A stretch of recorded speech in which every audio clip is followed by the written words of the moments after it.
हरे कृष्ण। पौष पूर्णिमा से ही माघ स्नान की शुरुआत हो जाती है।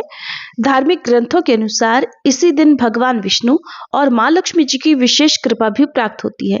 साधु संत और श्रद्धालु इस दिन से ही कल्पवास भी शुरू करते हैं। कल्पवास एक आध्यात्मिक अनुष्ठान और साधना होती है।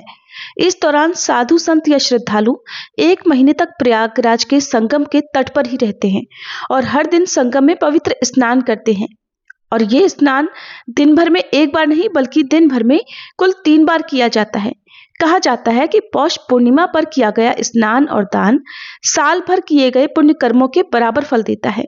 इसी वजह से ये पूर्णिमा बहुत ही खास मानी जाती है और मान्यता है कि माघ मेले में स्नान करने से व्यक्ति जन्म मरण के बंधन से भी मुक्त हो जाता है और अंत में उसे वैकुंठ धाम की प्राप्ति होती है।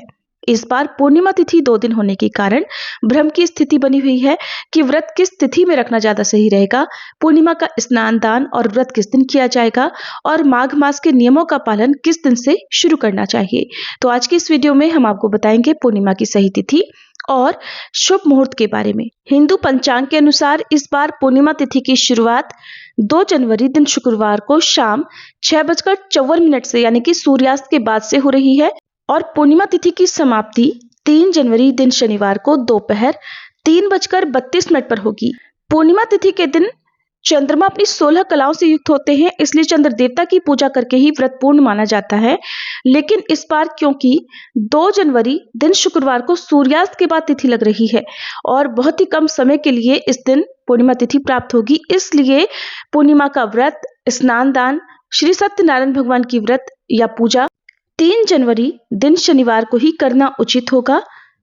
और इस दिन ब्रह्म मुहूर्त सुबह 5:36 से 6:24 तक रहेगा, जब आप सुबह स्नान और मंत्र जाप पूजा कर सकते हैं।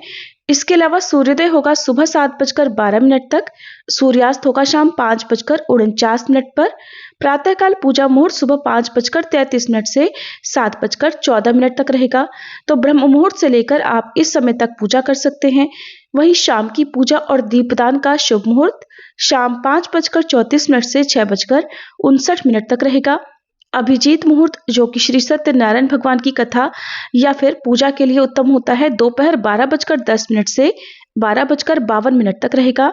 और राहु काल सुबह 9 बजे से 10:30 बजे तक रहेगा। 3 जनवरी शनिवार को चंद्रोदय होगा शाम 5:49 पर। भले ही पूर्णिमा तिथि इस दिन दोपहर 3:32 पर समाप्त हो चुकी होगी, फिर भी आप चंद्र देवता की पूजा इस समय कर सकते हैं। और जो लोग इस बात को ना मानना चाहते हो वे 2 जनवरी शुक्रवार को भी चाहें तो व्रत रख सकते हैं। लेकिन ध्यान रखिएगा, सूर्यास्त के बहुत देर के बाद से पूर्णिमा तिथि 2 जनवरी को शुरू हो रही है। इस बार पूर्णिमा तिथि के दिन आद्रा और पुनर्वसु नक्षत्र का शुभ संयोग बन रहा है। ब्रह्म और इंद्र योग भी बन रहे हैं। आद्रा नक्षत्र शाम 5:27 तक रहेगा, बाद में पुनर्वसु नक्षत्र प्रारंभ होगा। ब्रह्म योग सुबह 9:05 तक रहेगा, बाद में इंद्र योग प्रारंभ होगा। पूर्णिमा तिथि पर सुबह सवेरे पवित्र नदी में या संगम के जल में स्नान करने के बाद पूजा और व्रत का संकल्प लें। इसके बाद सूर्य देव को जल अर्पित करें। अर्घ देने के बाद सूर्य देव के मंत्र का जाप करें। फिर भगवान विष्णु को पीले पुष्प, भोग, चंदन, अक्षत, वस्त्र, तुलसी दल आदि अर्पित करें।